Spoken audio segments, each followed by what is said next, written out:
છતાં મગર રહેણાંક વિસ્તાર પાસે દેખાયો। વરસાદ શરૂ થતા વડોદરાના મગરો રોડ પર લટાર મારવા નીકળ્યા। લાલબાગ બ્રિજ નીચે મગરની લટારનો વિડીયો। રસ્તા પર મગર આવી જતા વાહન વ્યવહાર પણ રોકાયો। જીવદયા પ્રેમીઓએ મગરનું રેસ્ક્યુ કર્યું। મહા જહેમતે મગર પાંજરે પુરાયો। મગરને પાંજરે પૂરતા નાકે દમ આવી ગયો હતો। તો અવારનવાર આ પ્રકારની ઘટનાઓ સામે આવે છે। નદીમાં પૂર નથી છતાં પણ મગર દેખાવા લાગ્યા છે। હવે તો વરસાદ થાય તો પણ મગર રોડ પર આવી જાય છે। લોકોમાં ભયનો માહોલ છે। લાલબાગ બ્રિજ નીચે મગરની લટારનો આ વિડીયો સામે આવ્યો છે। તો ગીર સોમનાથમાં સિંહની લટારનો મનમોહક વિડીયો સામે આવ્યો છે। ગીર ગઢડાના દ્રોણેશ્વર ગામ નજીક વનરાજા રોડ પર દોડતા નજરે પડ્યા। મચ્છુંત્રી નદી કિનારે સ્વામિનારાયણ ગુરુકુળ નજીક સિંહની લટારનો વિડીયો સામે આવ્યો। સિંહના આટાફેરાને લઈને સ્થાનિકોમાં ભયનો માહોલ છવાયો છે। તો પંચમહાલના ઘોગંબાના પરોલીમાં કપિરાજનો આતંક જોવા મળ્યો છે। પખવાડિયાથી સ્થાનિકોની ઊંઘ ઉડાડનાર કપિરાજ આખરે પાંજરે પુરાયા। બાળકો મહિલાઓ પર કપિરાજે હુમલો કર્યો। વન વિભાગને કપિરાજને પાંજરે પૂરવા કરાઈ હતી જાણ। કપિરાજને પકડવા વન વિભાગે પાંજરું પણ ગોઠવ્યું હતું। તોફાન મચાવનાર કપિરાજને પાંજરે પૂરવાનો જીવંત દ્રશ્યો કેમેરામાં કેદ થયા। આખરે કપિરાજ કેળા ખાવાની લાલચમાં પાંજરામાં કેદ થતા સ્થાનિકોએ રાહત અનુભવી। વન વિભાગે પાંજરે પુરાયેલા કપિરાજને જંગલમાંથી મુક્ત કર્યો।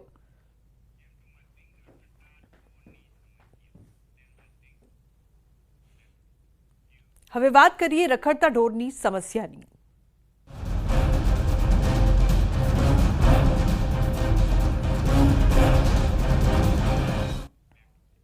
તો રખડતી રંજાડને લીધે અકસ્માતની ઘટનાઓમાં વધારો થઈ રહ્યો છે। દ્વારકા નજીક સર્જાયેલા અકસ્માતમાં 7 લોકોના મોત બાદ પણ તંત્ર નથી જાગ્યું। જામનગર રાજકોટ હાઈવે પર રસ્તા પર અડીંગો જમાવીને બેઠેલા ઢોરથી રાહદારીઓ પરેશાન થઈ રહ્યા છે। રસ્તા પર રખડતા ઢોરથી અવારનવાર જીવલેણ અકસ્માતો સર્જાય છે। હાઈકોર્ટની ટકોર બાદ પણ હાઈવે પર ઢોરને રસ્તા પર આવતા રોકવાની કામગીરી ન કરાતા લોકોમાં રોષ જોવા મળી રહ્યો છે। રાજ્યમાં રખડતા ઢોરની રંજાડને લઈને અનેક અકસ્માતો સર્જાય છે। શનિવારે રાત્રે દ્વારકા નજીક જે 4 વાહનો વચ્ચે અકસ્માત સર્જાયો તેમાં 7 લોકોના જીવ ગયા છે। તેની પાછળનું મુખ્ય કારણ પણ ફૂટ્યો આડો ઉતરતા અકસ્માત સર્જાયાનું જાણવા મળ્યું છે। જામનગર હોય કે રાજ્યના અન્ય જિલ્લાઓ ત્યાં રખડતા ઢોરની રંજાડ જોવા મળી છે। હાલ ન્યૂઝ 18 પહોંચ્યું છે જામનગર રાજકોટ હાઈવે પર। ત્યાં રસ્તા ઉપર આપ જે દ્રશ્ય જોઈ રહ્યા છો, રસ્તે જે ઢોર છે તે અડીંગો જમાવીને બેઠા છે ને અહીં જે વાહન ચાલકો પસાર થાય છે, આ વાહન ચાલકો જ્યારે પસાર થતા હોય છે ત્યારે આ જે ઢોર બેઠેલા હોય છે તે રસ્તે નીકળતા હોય છે અને જે અકસ્માત સર્જાય છે જેમાં અનેક લોકોના જીવ ગયા છે। અત્યાર સુધીની વાત કરવામાં આવે તો દ્વારકામાં જે તાજેતરમાં જ અકસ્માત સર્જાયો અને 7 લોકોના જીવ ગયા છે ત્યારે આ ઘટનામાંથી બોધપાઠ લઈ અને રખડતા ઢોરની રંજાડ છે તેના માટે તંત્ર નક્કર કાર્યવાહી કરે તે જરૂરી છે। જે પ્રકારે હાઈકોર્ટની ટકોર બાદ પણ તંત્ર છે તે જાગ્યું નથી ને આ પ્રકારના અકસ્માત જ્યારે સર્જાય છે ત્યારે બોધપાઠ લઈ અને નક્કર કાર્યવાહી થાય તે પણ જરૂરી છે। કેમેરામેન મનસુખ રામોલિયાની સાથે કિંજલ કારસરિયા, ન્યૂઝ 18 ગુજરાતી, જામનગર। જેમાં પોરબંદર રાજકોટ નેશનલ હાઈવે પર રખડતા ઢોરનો ત્રાસ યથાવત છે। નેશનલ હાઈવે પર અડીંગો જમાવીને બેઠેલા ઢોરના કારણે વાહન ચાલકોને ભારે હાલાકી ભોગવવી પડે છે। વારંવાર રખડતા ઢોરના કારણે જીવલેણ અકસ્માત સર્જાતા હોવા છતાં તંત્ર તરફથી કોઈ કામગીરી ન કરાતા રાહદારીઓમાં પણ રોષ છે। નયા ઢોરનું હાઈવે ઉપર બહુ ત્રાસ છે। નાના વાહન માટે કે મોટા વાહન માટે આવતા જતા હોય બહુ તકલીફ પડે છે। હવે એનું શું કરવું, કોઈ કઈ કરવા વાળું છે નહીં અહીંયા। કઈક આને હાચવણી કરો તો બધાયનું જીવ બચે, ઢોરનું બચે, માણાનું બચે। આમાં અરે બહુ બીક લાગે સાહેબ, આંકવામાં બહુ ધીમી ગાડી આપવી પડે છે અને ખાડા રસ્તા એવા ખરાબ છે, સમજી લ્યો। કોઈ જાતનું તંત્ર ધ્યાન નથી આપતું। રાજકોટની વાત કરીએ, રાજકોટના નેશનલ હાઈવે ના સીધા આપણા દૃશ્ય બધા હાઈવે ઉપર આપ જોઈ શકો છો કે અત્યારે આ જે ગાયો છે, ગાયો રસ્તાના વચ્ચમાં ઉભી હોય છે અને બીજી તરફ વાત કરીએ જે રીતે આ રસ્તો છે હજારો વાહન ત્યાંથી ચાલતા હોય છે।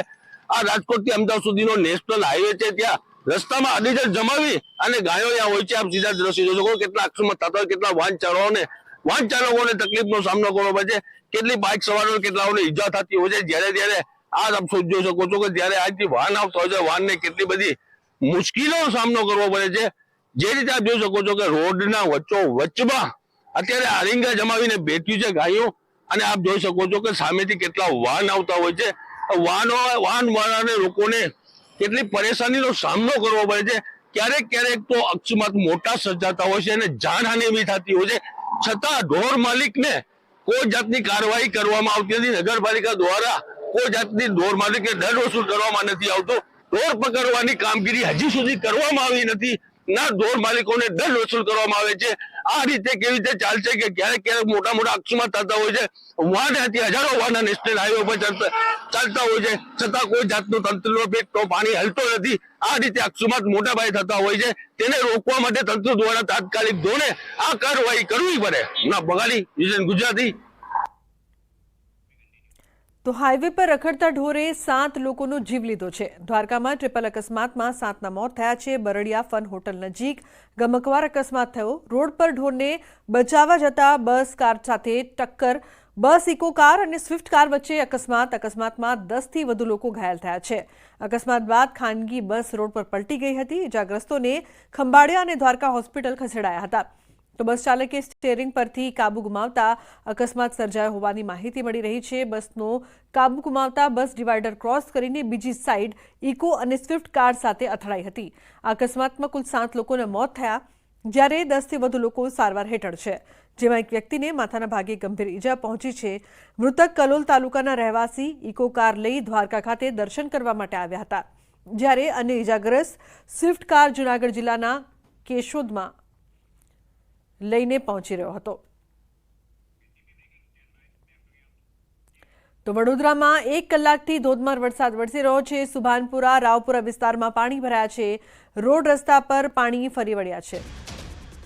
તો વધુ માહિતી માટે સંવાદદાતા હાર્દિક વડોદરાથી લાઈવ જોડાયા છે. તેમની પાસેથી વધુ માહિતી લઈએ. હાર્દિક, શું માહિતી છે? અનેક વિસ્તારોમાં પાણી ભરાયા છે વડોદરામાં શરૂઆતી વરસાદમાં 1 કલાકની અંદર જ.